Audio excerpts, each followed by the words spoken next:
সরকার জীবিত থাকতে কেমনে এরকম খাল কাটে? এরকম কয়টা করছে আরো? আর কত করছেন এরকম এই দেন না? এই জন্য আপনারা কথা বলেন না এটা নিয়ে। কে কইয়া কাঁদান কইব? আপনারা কথা বললে এটা আপনাদের উপরে চলে আসবে না। নিলে সরকারি জায়গা যাতে চলা আমরা বিভিন্ন দেশে তাইয়া জায়গা পয়সা দিয়ে কিনে থাকি, আমাকে অত্যাচার করে, যারা অত্যাচার করে হ্যাঁ করে পায় না, হ্যাঁ করে পায়। আমরা পাবলিক যাকে তাহারাই করবে, এত খালি আমাকে পাবলিকের স্টোরি দেয়। তাহলে সরকার জীবিত থাকতে কেমনে এরকম খাল কাটে? এরকম কয়টা করছে আরো?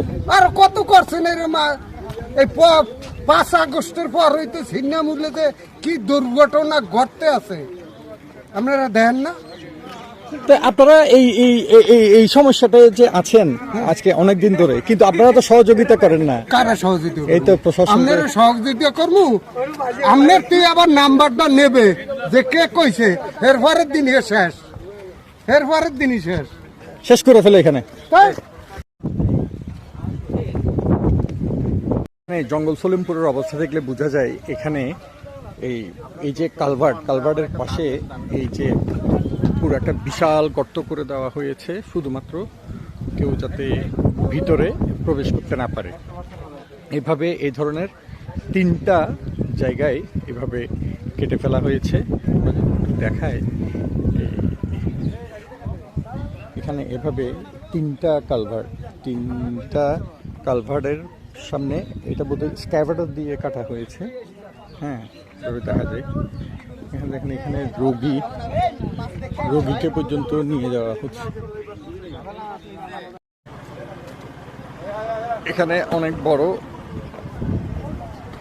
কালভার্টের পাশে বিশাল একটা অংশ, মানুষ যাতে চলাচল করতে না পারে, এই পার থেকে যাতে এই পারে অপারেশন করার জন্য যেতে না পারে, এই জন্য এখানে এই কালভার্টের পাশে এখানে কেটে ফেলা হয়েছে স্ক্যাভেটার দিয়ে। এটা যে স্ক্যাভেটার দিয়ে কাটা হয়েছে এটা দেখলেই বোঝা যায়।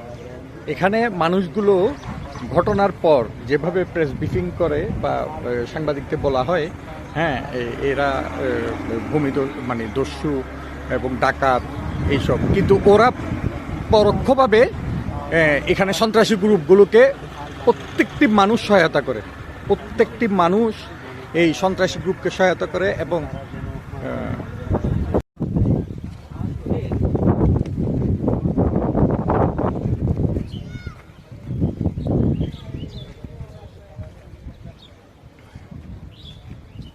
জঙ্গল সলিমপুরের অবস্থা দেখলে বোঝা যায় এখানে